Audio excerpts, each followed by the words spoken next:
prosecuting dangerous and violent crime.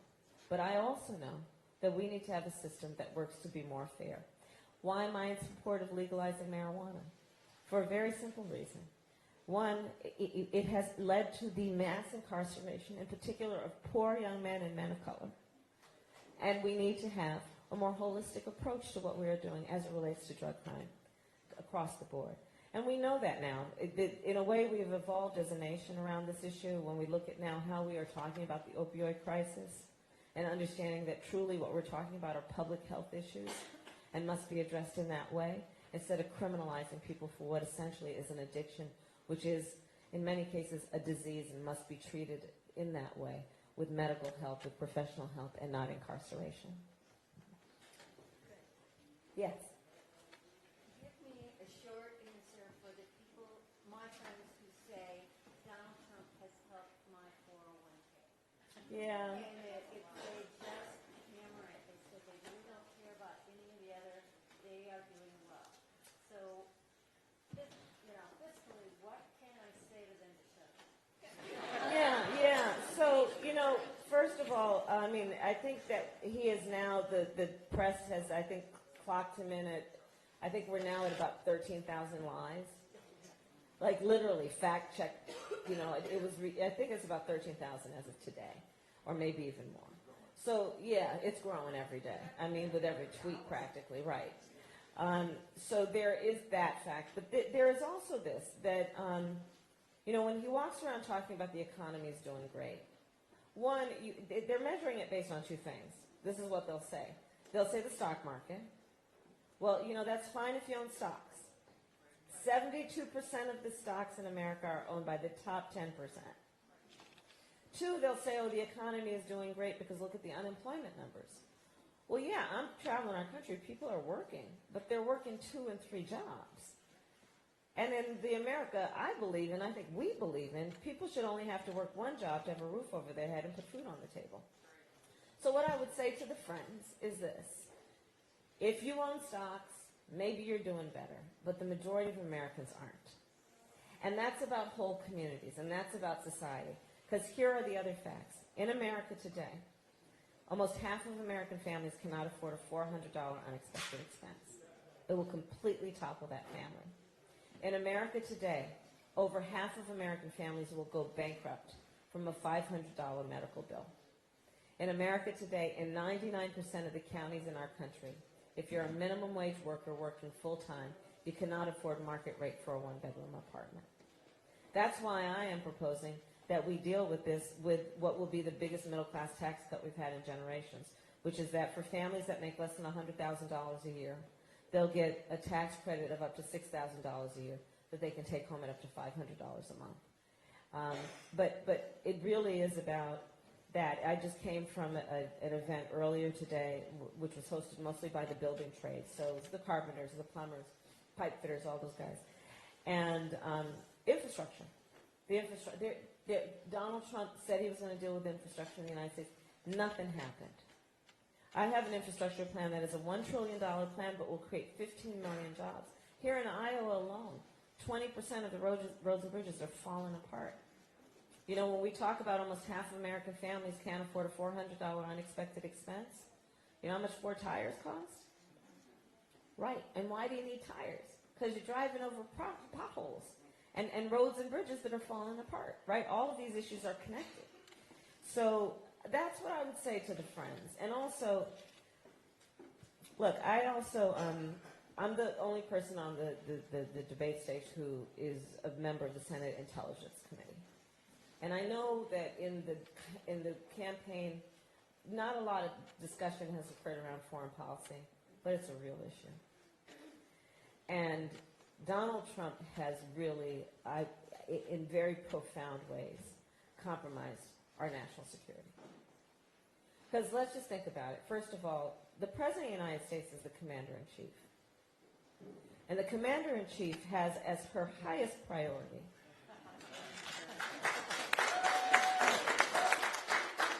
to concern herself with our nation's security and security of our homeland. But let's look at what has happened under this president. On the subject of the fact of Russia's interference in the election of the President of the United States. Prefers to take the word of the Russian president over the word of the American intelligence community. On the subject of an American student who was tortured and later died, prefers to take the word of a North Korean dictator over the word of the American intelligence community. On the subject of a journalist who was assassinated, a journalist who had American credentials, prefers to take the word of a Saudi prince over the word of the American intelligence community. And then most recently, all of this business with Ukraine. So be clear about this. Those are your taxpayer dollars that he was holding hostage for his political benefit. Because you see, the United States, one of the reasons that we have strength when we walk into a room around the globe is that we also support other democracies. Because we know it's in our best interest in terms of our own security, plus it's in our best interest as being a leader in the democratic world, right, among democracies. So that was money that was supposed to go to a country that is trying to fight off Russia, who's trying to just annex and cut it up, right, geographically. He's holding that money hostage, our taxpayer dollars, for his political benefit. What does that say to all of the friends around the world? What does that do to compromise our standing around the world? Because here's the thing. Whether you like, whoever you voted for in previous presidential elections, the reality is that there has at least been some understanding among all that America's word has value. We know that when it comes to our relationships with our allies and our foes around the globe, that it is important that we keep our word, that we speak truth, and that we stand with our friends and engage in loyal relationships. And this has also been compromised. And so I would also talk with the friends about all that is at play here, because there is so much that is at play, including, of course, that 401k.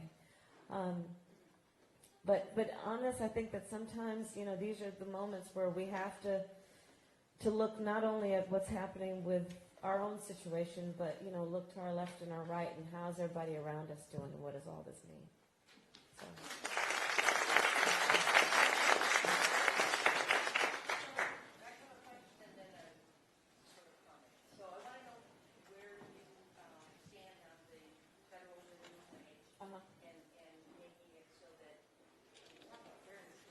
Yeah.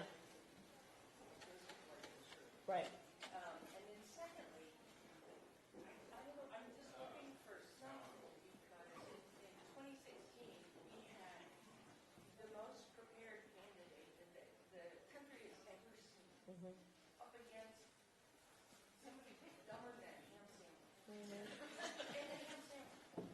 Because the Republicans lie and cheat and do whatever they need to do to fix things and finagle and gerrymander and everything else. I don't want the Democratic Party to be slimy like that. Yeah. But Yeah, let's talk about that. we have to find a way. Let's talk about that. Yeah, yep, you're right. Federal minimum wage, $15 an hour at least. That's nothing. Period. Current federal minimum wage, $7.25 an hour. Do the math on that. That's $15,000 a year. Nobody can live off of that, to your point. Election, 2016. Okay. 2020 is not going to be 2016. And don't believe the pundits when they say it. For a number of reasons. So, first of all, in that election, there was this candidate who is now president, who had this aura about him, right? The deal maker, right? He runs a successful business. And then, on top of all of that, he made a lot of promises to people and then ended up selling people out. Okay? 2020 will not be 2016. What am I talking about? He sold out working people. He campaigned saying to everyone from farmers to auto workers, I got you. I see you. I'm going to take care of you. And then what ended up happening? Passes a tax bill benefiting the top 1% of the biggest corporations of America. ended up engaging in so-called trade policy by tweet, born on a unilateral action and a fragile ego that resulted, as we know, in farmers looking at bankruptcy. Over 300,000 jobs have been lost because of those tariffs. American families are spending $1,000 more on everything from clothing to washing machines. I call it the Trump trade tax. He sold people out. He sold out our values.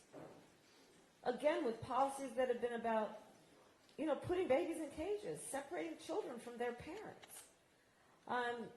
fanning the flames of hate and division. People ask me, after the massacre in El Paso, well, do you think he was responsible for that? And I said, well, he obviously didn't pull the trigger, but he's certainly been tweeting out the ammunition. And then you talk about selling out our nation's security and see the previous conversation about what that looks like. So 2020 is not going to be 2016 for a number of reasons. And one of the things that tells us that is 2018. When you elected people like Abby Finkenauer, right? Right? When 100 women got elected to the United States Congress, historic. 2020 is not going to be 2016. As we like to say, people are woke, meaning awake. And I think people have figured out that we cannot take for granted our democracy, our system of justice, our rule of law. Abby, you were quoting many people. I'm going to paraphrase Coretta Scott King. And she famously said, the fight for civil rights, and you can read into that, the fight for justice, the fight for equality, the fight for civil rights must be fought and won with each generation. And when she said that, I think she had 2 points. One, that it is the nature of this fight for justice and equality and civil rights. It's the nature of this fight that whatever gains we make, they will not be permanent. It's the nature of it.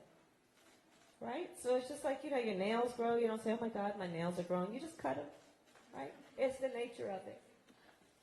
And the second point then is that knowing it's the nature of it, do not despair. Do not throw up our hands when it's time to roll up our sleeves. And so that's how I think about this moment, right? Yes, there are a lot of forces working against our democracy right now. You are correct. Including what's happening around the country, including right here in Iowa, which is an attempt to suppress the vote. In Iowa, it's happening around students. It's happening all over the country as it relates to African American, Latino voters, Native American voters, and students. So we have to fight. We have to fight. And we will win, though. And I truly believe this, and I said it earlier, but I'm going to repeat myself. Our fight has to be based on, yes, fighting against all the injustices, but also it has to be fueled from a place where we know that the vast majority of us have so much more in common than what separates us. Because I'll tell you guys, people are exhausted in our country, and we're going to need to heal. And to heal, we're going to need to unify our country around our commonalities, right? When I talk about that dad working 2 jobs or that mom trying to, figure out how to get health care, or those students who are going through those jails, those students could care less who their parents voted for in the last election. So when I think about the most important and fundamental issues that relate to justice in America, I do believe we all have so much more in common than what separates us, and there's power in being fueled with that. And we're going to win for that reason. We're going to win for that reason. We have time for one more question, and we're going to stick around and take Hi. pictures of people. I like what you say about teachers. My daughter is a teacher. Mhm. She's in Davenport, Iowa. Uh-huh. She's a band director. Uh-huh. Great. She's in one of the lower income schools. Uh-huh. So when I go there and I see what she has for her kids, Yeah. I bought her music for her band for the last 4 years. Yeah, right. She has 0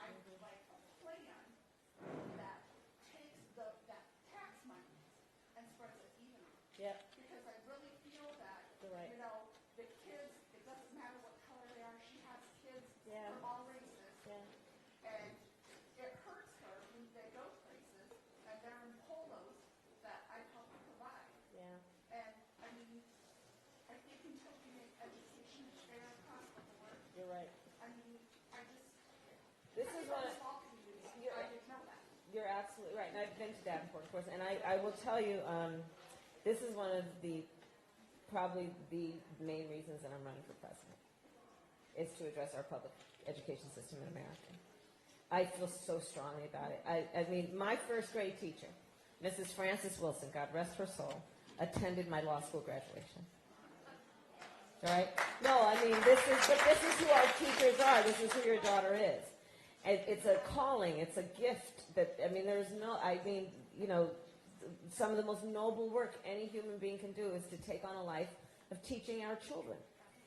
And to your point, 94% of the teachers in our public schools come out of their own pocket to help pay for school supplies. Teachers on average make 11% less than similarly educated professionals. And, I strongly also believe on this point that it's just a value of mine, and I'm sure we all agree. I strongly believe you should judge a society based on how it treats its children. And we are failing our children, and particularly in our public school system. So let's just get into there with more detail. You are absolutely right that what we are also talking about is that, we talk about segregation of schools, and we go back to the 1950s and before Brown v. Board of Education. Our schools are even more segregated now, and it's by income and class. And literally, poor children, regardless of the capacity of their big brains, do not have access to the same resources and therefore opportunities as children who are growing up in high-income households and neighborhoods. And we have got to correct this. One of the ways also to deal with it is, and this is this is a priority for me, including what we're doing around funding schools. In Iowa, it's a little different than a lot of other states in terms of the way that it's happening here, and I know you know the details of that. But generally speaking, it's also an issue that we fund school districts based on the tax base of that community, which is completely upside down because it means the rich tax base gets the most resources, and then lower tax base gets the fewer resources, even though those communities often have the highest need. So we have to deal with that. The other issue, though, is broadband. So I have a plan, an $80 billion plan for broadband. And I think of it as what we did as a nation in investing in electricity, right? So this thing got invented called electricity, and there was a national priority around making sure every household had access. We need to do the same thing with broadband, because what's happening here in Iowa and many other places is whole communities that do not have access to broadband. How does that affect education, you ask? Well, here's the thing. There are many of us who did our homework with this ancient thing, I will not look at some of the younger people here, called Encyclopedia Britannica. Right? Yeah, you're like, what are you talking about, right? Exactly. It was a lot of books. Children today cannot survive, much less thrive in school and do their homework without access to the internet. So whole communities that don't have broadband, what's happening? So then if they're high school students, they drive to the nearest, McDonald's or drive around the nearest library, if there's one still there, to have access to the public broadband in the parking lot and do their homework in a car. This means that our children, and in particular in rural communities or rural communities where there's no broadband, are at a deficit on day one. So when I think about educational equity, which is, again, about educational justice, I think about it through all of these lenses. It's about teachers. I have a plan that's $100 billion to invest in upgrading school infrastructure in America. Our schools are falling apart. And again, mostly in our poorest communities. What does that mean? It means that we're talking about schools that have asbestos and lead in the pipes. So it's not only about their education in terms of just going into a school that's falling apart or not, and structurally sound or not, it's also a health issue. So all of these are related, and you could go to our website, KamalaHarris.org. Got a lot more detail there, but I appreciate your point. It's, I believe, one of the biggest failings of our country. And here's the other point. Even if 2016 had turned out differently, we would still be a nation in flux. and a world in flux. We would still be at this moment in time where we are looking at ascending and descending economies around the world. We're looking at population shifts around the world like we've never seen, in large part because of the climate crisis. We're in the midst of an industrial, a digital revolution because of technology. And still before us would be a question then, which is, what is America's standing? What is our strength? What is our definition? These questions would still be before us. They are before us right now. And I will tell you, I'm running for president to ensure that when we answer those questions, we are coming from a position of strength. Well, how, Kamala, are we going to come from a position of strength? Well, we're going to start by investing in our people. Investing in our people. And that means investing in our schools and our children. It means investing in our workforce. It means investing in our infrastructure. This is how we're going to gain strength. And back to those folks and the friends, right, that we're talking about and thinking of. Part of how we're going to bring them along, and it may not be right away, is when they see that this is not and should not be a point where we're creating scapegoats to try and unify people, but it really is about dividing people because we've not dealt with the real issues that are challenges facing our country that must be addressed. And by the way, when we address those issues, all will rise with that. So that's how I think about the issues before us. And that's why I'm running. And I thank you all for the time. Thank you. Thank you. And please stand with us in Kamala's corner at the caucus. Thank you.